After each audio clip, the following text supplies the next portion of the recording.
Hello students, आज हम आपको एक्टिविटी के माध्यम से कुछ टॉपिक जो है वो प्रैक्टिकली करके दिखाएंगे, जिसको आपको अच्छे से समझ आ जाएगा। फर्स्ट टॉपिक है हमारा डिवीजन एल्गोरिथम मेथड से एचसीएफ निकालना, वो भी हम एक्टिविटी के द्वारा करवाएंगे। और एक है जो आपका ट्रायंगल जो है उसके तीनों एंगल्स का, इंटीरियर एंगल्स का सम जो है वो 180 डिग्री होता है, वो भी हम एक्टिविटी के द्वारा करवाएंगे आपको। और एक क्वाड्रिलेटरल के चारों कोणों का जोड़ जो है वो 360 डिग्री का होता है, ये भी हम आपको एज ए एक्टिविटी के द्वारा आपको बताएंगे कि ये कैसे 360 डिग्री होता है और ट्रायंगल के तीनों कोणों का जोड़ 180 डिग्री होता है। देखिए, आज हम एक्टिविटी के द्वारा आपको अभी समझाएंगे।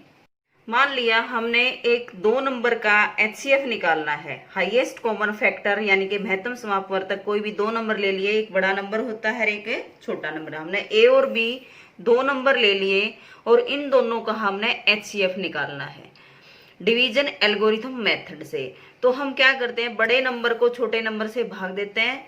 तो ये हमने एक बड़ा नंबर ले लिया ए, और फिर ये हमने बी से हम भाग दे रहे हैं। एक बी यहाँ आ गया, दूसरा बी हमने यहाँ डिवाइड कर दिया, 2 बार गया यानी के, और ये 3 बार हो गया।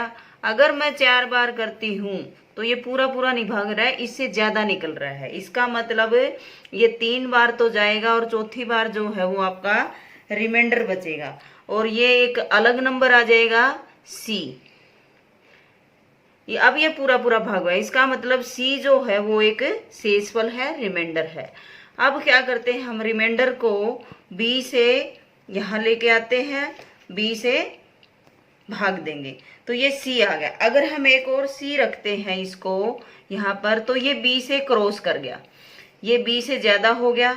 इसका मतलब एक और नंबर आएगा जो सी से छोटा होगा और वो इसको पूरा पूरा भाग देगा। इसका मतलब अलग नंबर आ गया, वो क्या आ गया, डी आ गया। अब ये कंप्लीटली डिवाइड हो गया बी से। अब हम क्या करेंगे, डी जो है रिमाइंडर हो गया, अब रिमाइंडर को सी से भाग देंगे। सी अब लेंगे, डी इसका फैक्टर लेंगे, तो डी से 1 बार गया और ये 2 बार। अब ये यहाँ पर पूरा पूरा कंप्लीट डिवाइड हो गया। तो हम कह सकते हैं कि D is the highest common factor of number A and B. इसका मतलब डी जो है वो फैक्टर है सी का। देखो 2 टाइम्स भाग हो रहा है, और डी जो है वो किसका फैक्टर होना चाहिए, बी का भी होना चाहिए। तो हम डी जो है, ये देखो ये बी को भी पूरा पूरा भाग हो रहा है, सी को भी हो रहा है, और ये सी को भी कंप्लीटली डिवाइड करेगा, ये सी को भी कर दिया। ये डी हो गया था, ये सी को भी कंप्लीट डिवाइड कर दिया, और ये बी को भी कंप्लीट डिवाइड कर दिया।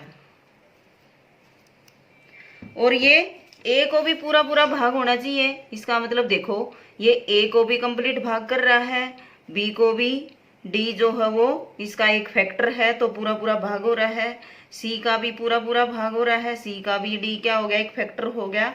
तो डी हमारा क्या आ गया, highest common factor of number A and B. ये हमने सीखा एक्टिविटी के माध्यम से।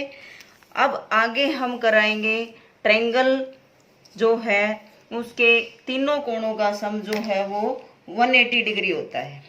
हमने एक ट्रायंगल बना दी, ये एक आपकी ट्रायंगल है, ट्रायंगल 1। ट्रायंगल जो है इसके अंदर 3 इंटीरियर कोण होते हैं, अंदर आंतरिक जो कोण होते हैं वो 3 होते हैं, एंगल 1, एंगल 2 और एंगल 3।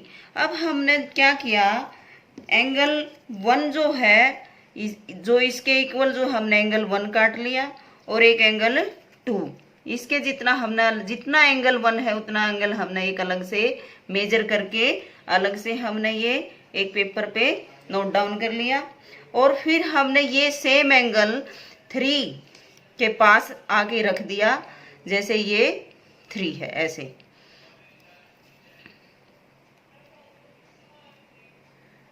और इसी प्रकार से 2 को भी रख दिया।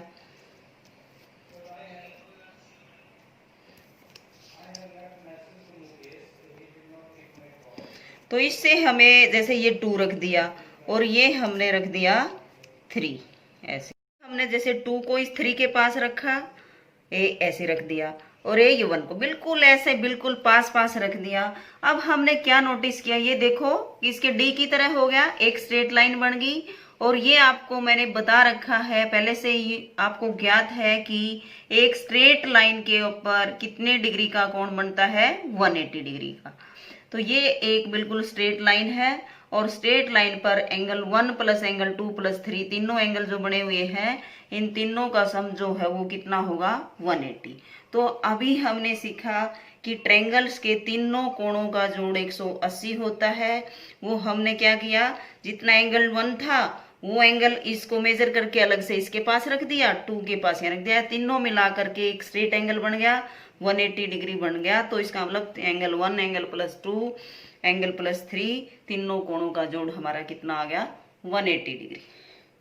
अब बेटा अगर हमें ट्रायंगल्स के तीनों कोणों का जोड़ 180 पता है, इसी प्रकार से हम ये कह सकते हैं कि तीनों कोणों का जोड़ अगर 180 डिग्री होता है, मान लिया देखो साइड कितनी है 3 और 3 माइनस 2 इंटू में 180, तो 3 माइनस 2 यानी कि 1 इंटू 180। तो हमें पता चल गया कि अगर त्रिभुज की साइड कितनी होती हैं, 3 साइड होती हैं और एंगल भी हमारे कितने होते हैं, 3 साइड एंगल होते हैं। तो जितनी साइड है उसमें से अगर 2 माइनस कर दिया और इंटू 180 कर दिया तो त्रिभुज के तीनों कोणों का जोड़ हमारा कितना आ गया, 180 डिग्री। अब हम नेक्स्ट देखते हैं एक्सपेरिमेंट। नेक्स्ट एक्सपेरिमेंट क्या है हमारा, क्वाड्रिलेटरल। ये क्वाड्रिलेटरल है, यानी कि ये हमने एक बना दी क्वाड्रिलेटरल। क्वाड्रिलेटरल के कितने कोण होते हैं, 4 होते हैं, angle A, angle B, angle C और एंगल डी। और इसकी भुजा भी कितनी होती हैं, 4, ए बी भुजा, बी सी, सी डी और डी ए। तो 4 इसकी भुजा होंगी और 4 ही इसके कोण होंगे। शीर्ष बिंदु इनको बोलते हैं, शीर्ष बिंदु ए, शीर्ष बिंदु बी, शीर्ष बिंदु सी, शीर्ष बिंदु डी। अब हमने इस क्वाड्रिलेटरल के हमने क्या किए, हमने 2 पार्ट कर लिए, ऐसे 2 पार्ट कर लिए। एक पार्ट जो है हमने इसी टाइप से ये कर लिया, एक ये हो गया। जो 2 पार्ट, इसको 2 हिस्सों में बांट दिया और दोनों हिस्से जो है वो किस शेप के होगी, हमारे ट्रायंगल शेप के।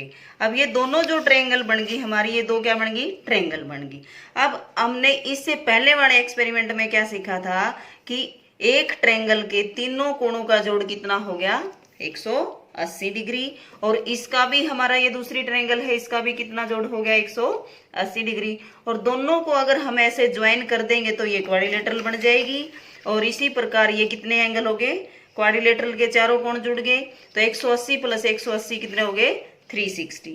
तो हमें पता चल गया कि चतुर्भुज जो है उसके चारों कोणों का जोड़ 360 डिग्री हो गया। क्यों, क्योंकि 180 प्लस 180 कितना हो गया, 360। अब देखो क्वाड्रिलेटरल में कितनी साइड होती है, 4, 4 माइनस 2 इंटू में 180। अब 4 में से 2 माइनस कर दिया, 2 इंटू में 180 यानी कि कितना आ गया, 360। तो ये हमें पता चल गया कि चतुर्भुज के चारों कोणों का जोड़ कितना हो गया, 360। अब इसी टाइप से अगर भुजा हमारी 5 होती तो हम क्या निकालते, उसके 5 जो पंचभुज जो है उसके 5 कोणों का जोड़, अंत के 5 कोणों का जोड़ जो है वो कितना होगा, 5 माइनस 2 इंटू में 180। तो 3 इंटू में 180 यानी कि कितना होगा, 540 डिग्री। अगर भुजा हमारे 6 हैं तो 6 माइनस 2 इंटू में 180 कितना हो गया, 720 डिग्री। तो इसी टाइप से अगर n कितनी भी भुजा, जनरलाइज करें फॉर्मूले को, अगर हमें टोटल अंत कोणों का योग निकालना है किसी भी बहुभुज के, बहुभुज यानी कि जिसकी बहुत सारी भुजाएं हो, यानी कि भुजा n है, n की जगह 5 भी हो सकती हैं, 6 भी हो सकती हैं, 10 भी हो सकती हैं, 20 भी हो सकती हैं, 40 भी हो सकती हैं। तो फॉर्मूला हमारा क्या हो गया, n माइनस 2 इंटू में 180। तो इससे हम क्या निकाल देंगे कि अंत कोणों का योग कितना होगा। अब एक वर्ड आ जाता है समबहुभुज, रेगुलर पॉलीगन। समबहुभुज का मतलब है जिसकी सभी भुजाएं समान हो। सभी भुजाएं समान होंगे तो सभी अंदर के सभी कोण क्या होंगे, बराबर होंगे। सम माने बराबर। तो अगर उसका एक एंगल का फॉर्मूला निकालना है, प्रत्येक कोण का कितना मेजर करना है, तो उसका फॉर्मूला हमें यूं तो पता ही है कि टोटल सम कितना होगा, n-2 इंटू में 180। उसको हम n से डिवाइड कर देंगे तो प्रत्येक कोण कितने डिग्री का होगा ये आ जाएगा। आई होप कि आपको अच्छे से प्रैक्टिकली समझ आ गया होगा। ओके बेटा, अब नेक्स्ट एक्टिविटी के माध्यम से हम अलग टॉपिक आपको समझाएंगे। ओके बेटा।